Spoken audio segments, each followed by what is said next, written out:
nako okweraliikirira waleeta ennene Yesu yandaga omukwano sidda mu nnaku nako okweraliikirira waleeta ennene Yesu yandaga omukwano maama sidda mu nnaku nako okumpita omulogonzo omusaayi gwa Yesu gwannaaza gwamala sidda mu nnaku nako okweraliikirira waleeta ennene Yesu yandaga omukwano sidda mu nnaku nako okumpita omusasi waleeta ennene saagala nze kunziza amabega sidda mu nnaku nako okweraliikirira waleeta ennene Yesu yandaga omukwano njagala bigambo by'amaanyi njagala bigambo bya ssuubi njagala bigambo bya ssente nakowa nakowe nnaku abange mujje mundabe abaali bampita omulwadde mujje mundabe mujje mundabe abaali bampita omugumba mujje mundabe mbayita mujje mundabe abaali bampita omwavu mujje mundabe nze ndikeeke ku mbaga kati nafunye n'erinnya waleeta ennene mpunya lupiya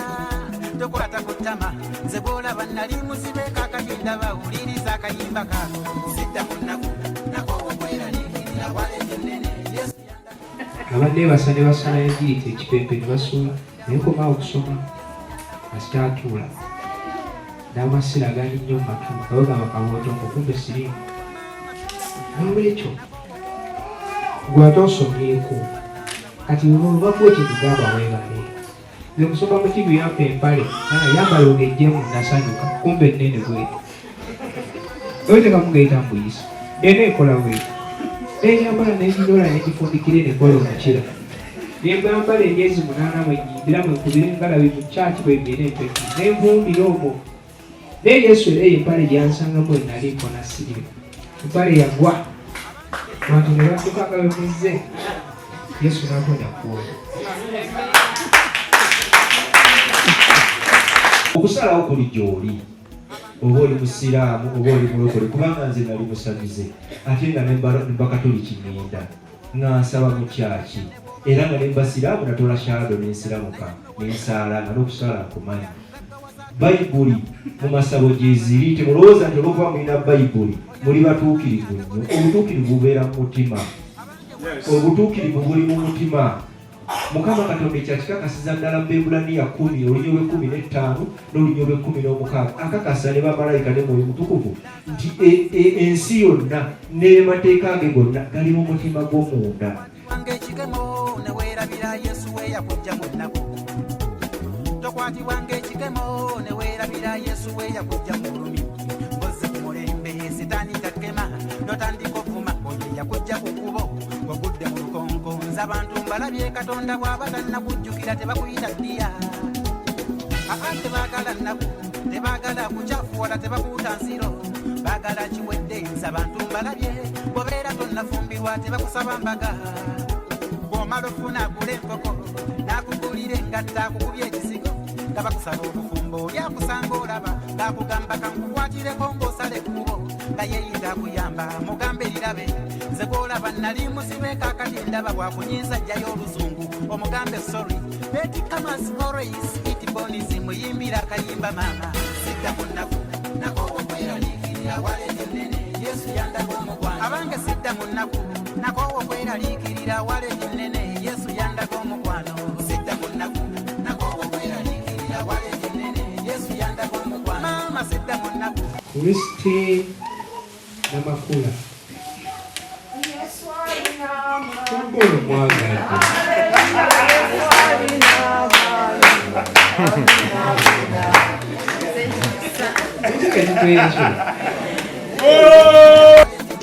Yesu yandaga omukwano omuntu akussa mu nnaku yo yakugaana by'okola mbu tojja kufuna nakuloosa ofudde fe Yesu yatuzuukiza wano tuli bakawonawo twakubwa enkuba omusana gwatwokya totussa mu nnaku nze gw'olaba nali musiba empingu nezita Yesu yanzija dda mu kkomera Tweyanziza nnyo tweyanzeege banaye sabbuuni butto sukaali kawunga banaye tweyanziza nnyo tweyanzeege amiina banaye yeebale Yesu ku madaala nange nayimusa okukkiriza embeera ne bwekyuka sikyuka ne bwe mba nkola mmanju essaawa eno nze neeraba ndi mu bbanga ntudde mu nnyonyi ne bwe mba nsula bweru essaawa eno nze neeraba Zeneeraba ndi mu nnyumba tenga kalina nga wadde ntambuza bigere nfuufu nkuba zeneeraba ndi mu benzi ne bwe mbanga ndakyapati mama nnyabo zeneeraba ndi mu akeedi nze njagala bigambo by'amaanyi njagala bigambo bya ssuubi njagala bigambo bya sente nakowa ennaku. Yesu yeebazibwa abooluganda. Roland Serima ly'erinnya lyange. Nze administrator wa Unique Media era nze nakulemberamu charity eno eyaliwo ennaku z'omwezi nga 21 December ku lw'omukaaga olwo.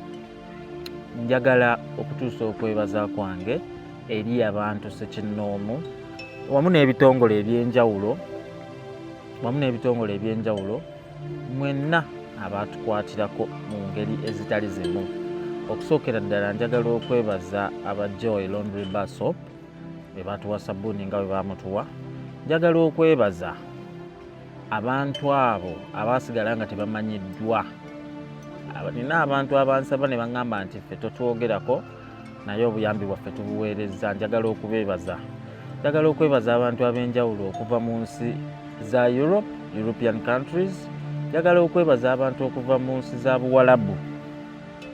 Mwakola omulimu munene nnyo.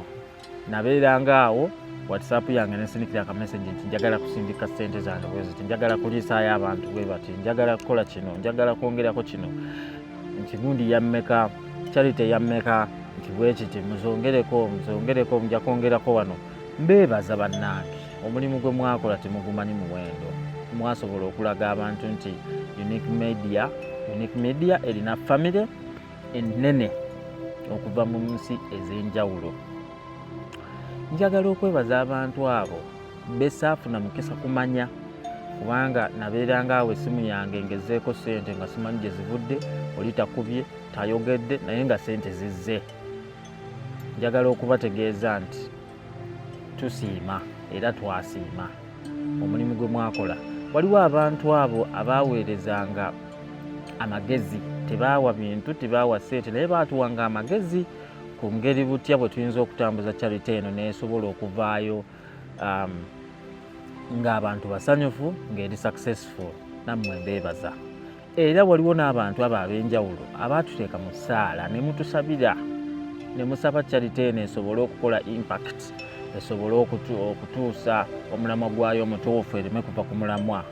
Njagala okubategeeza nti abantu b'Ekigoma gye twalaga baali basanyufu era abantu abamu baasiima. Kambasuubize nti amaanyi ge mwateekamu okulaba nga charity eno efuuka successful tegaali ga bwereere.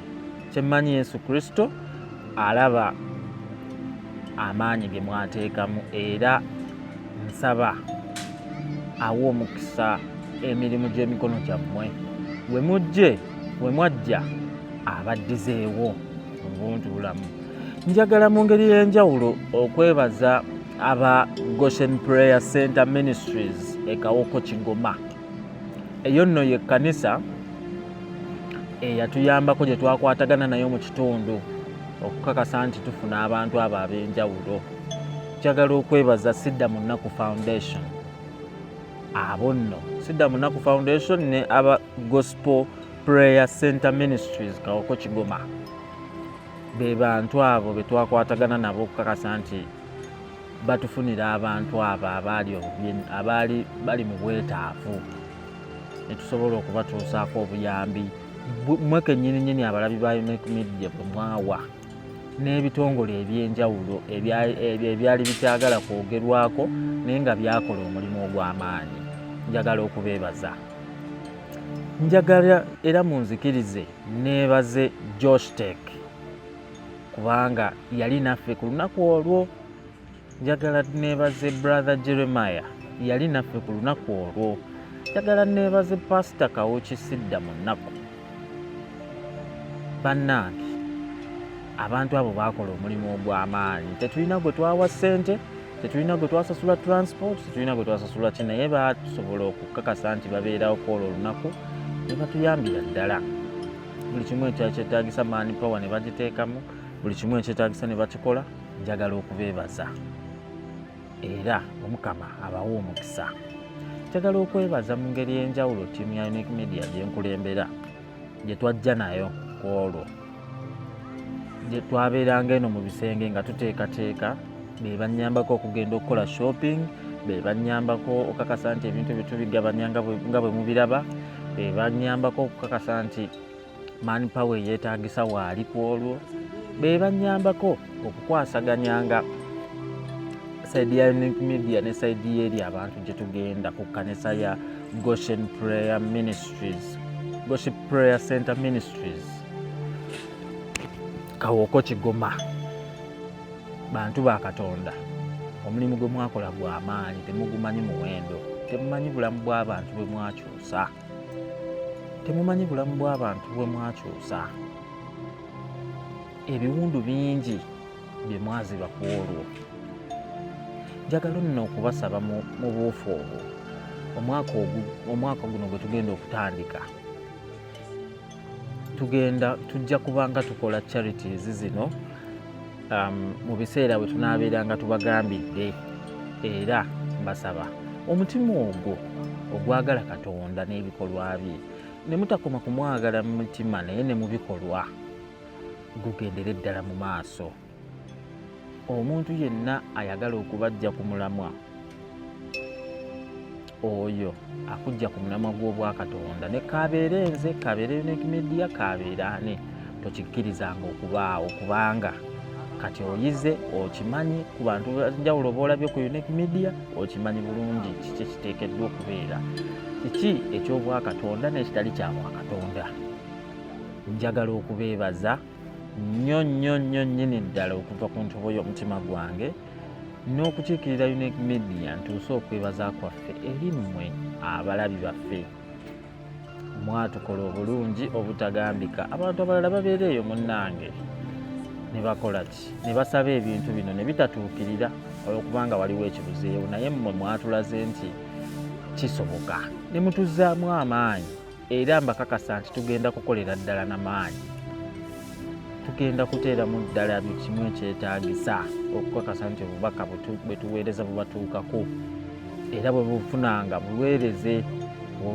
buweereze, kubanga omulamwa gwaffe omukulu kukyusa bulamu bw'abantu n'okubaleetera okutegeera Katonda, kubanga waliwo bingi ebibakwekebwa. Twabuulira ekigambo ku lunaku olwo, era waliyo abantu abaalokoka, abantu ne baddamu essuubi, abantu ne beeyongera okwagala. Bantu ba Katonda mbeebaza, mwebale nnyo, mwebalire ddala. Omukama Katonda abaddizeewo ng'okwagala kwe bwe kuli. Mukama abampeera omukisa.